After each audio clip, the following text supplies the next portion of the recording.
Il-President Amerikan Joe Biden jixtieq li fi żmien li ġej ikollu laqgħa mal-President Ċiniż Xi Jinping. Dan intqal permezz ta' komunikazzjoni mill-White House mas-sit Amerikan tal-aħbarijiet CNN.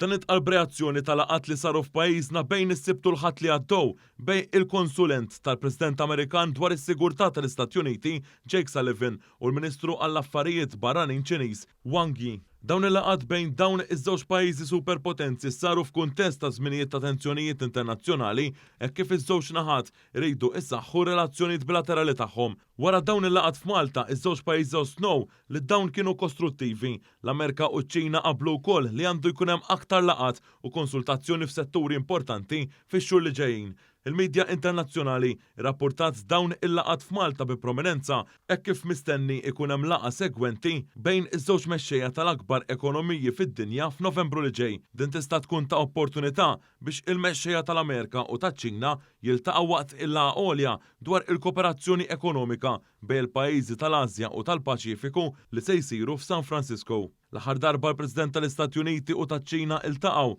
kif Novembru li għadda fil-laqgħa tal-G20 f'Bali l-Indonezja.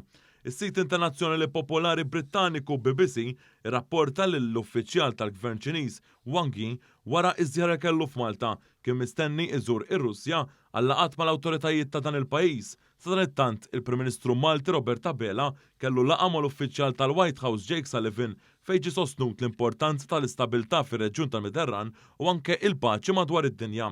Il-Ministru għall-Affarijiet Barranin Malti Ian Borg laqa lill-Ministru għall-Affarijiet Barranin Ċiniż fil-Mittjar Malti wara kien hemm laqgħa qasira bejn iż-żewġ partijiet. Dan filwaqt li President Malti George Vella ukoll kellu laqgħat bilaterali mal-Ministru tal-Gvern Ċiniż fil-Palazz Verdala.